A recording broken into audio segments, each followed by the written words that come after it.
Bonjour. Suite à la demande de certains étudiants, j'ai décidé de revenir sur l'expérience du rail de Laplace. Alors, cette expérience permet de mettre en évidence deux lois intéressantes du magnétisme, qui sont la FEM induite et la force de Laplace. En toute modestie, il a évidemment donné son nom à sa découverte. Alors, la première chose que nous allons voir ensemble, c'est la FEM induite qui se crée lorsque je déplace un conducteur traversé par un courant dans un champ magnétique. C'est le cas ici du premier schéma qui est en haut.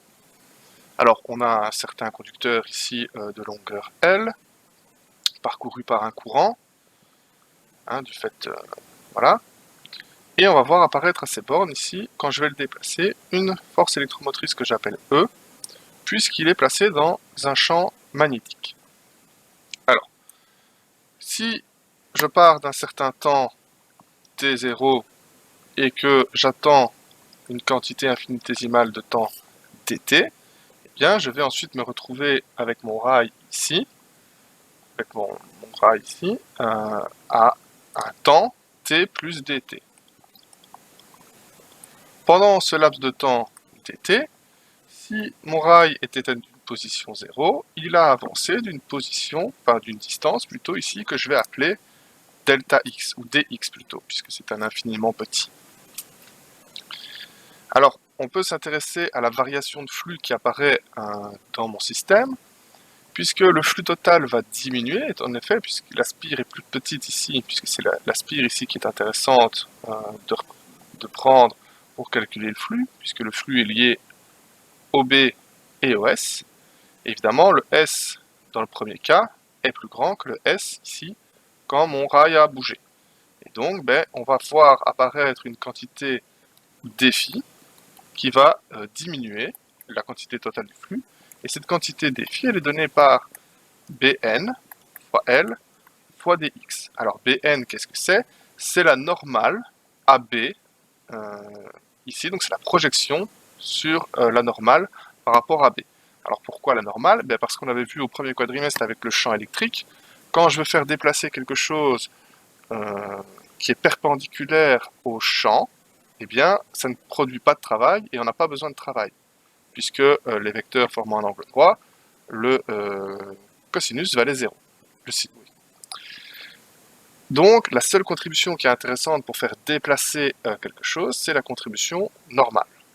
Normale dans le sens vertical ici. Dès lors, on peut maintenant extrapoler un peu les formules. On sait que la force électromotrice induite E, elle est donnée par la formule moins dφ sur dt. Ça, on l'avait vu lorsqu'on a parlé de la loi de Lenz-Faraday. Et donc, il n'y a plus qu'à transformer ici. Et donc, on va avoir, moins BNL dx sur dt. Les moins s'en vont. dx sur dt, moi ça me rappelle la vitesse en mécanique. Et donc, on pourra conclure que la force électromotrice induite qui se crée aux bornes de mon rail ici, elle est donnée par Bn, la normale au champ magnétique. Attention que si le champ est dirigé verticalement, Bn égale B évidemment.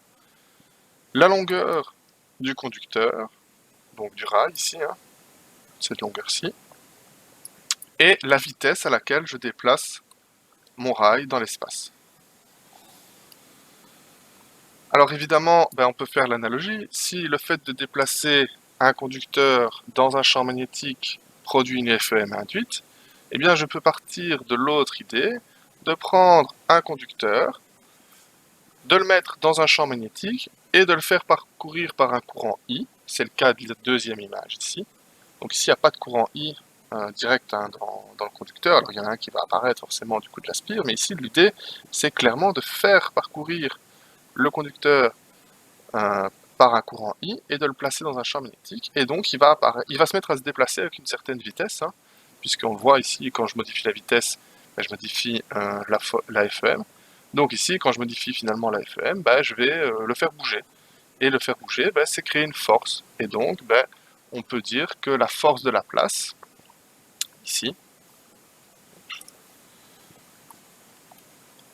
elle est donnée par la formule B fois I fois L fois le sinus de l'angle alpha qui est ici par rapport à la projection sur l'axe X.